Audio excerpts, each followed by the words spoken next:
Sa latest blog ng matalik na kaibigan ni Judy Ann Santos na si Gladys Reyes, naikwento ni Juday ang buhay mag-asawa nila ni Ryan Agoncillo. Ayon kay Judy Ann, wala na raw umano silang balak ng kanyang mister na dagdagan pa ang kanilang anak dahil na rin sa sakit at trauma na kanyang pinagdaanan noong isyesaryan umano siya sa bunsong si Luna. Ani nito, after ko manganak kay Luna, sinabi ko talagang ayaw ko nang mag-baby kasi na CS ako, ang sakit.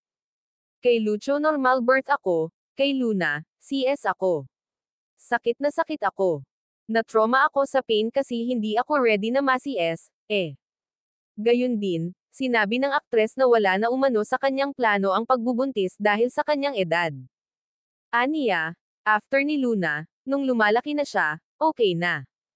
Sabi ko, parang pwede namang masundan pero hindi namin pinaplano ni Ryan kasi hindi naman talaga ako madaling mabuntis, dagdag pa ng aktres, parang mahirap na, 47 na ako.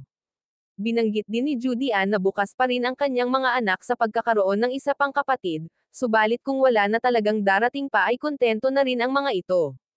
Sa ngayon, nakatuon daw sina Judy Ann at Ryan sa pag-aalaga sa kanilang mga anak at sa pagsuporta sa mga kinahihiligan ng mga ito.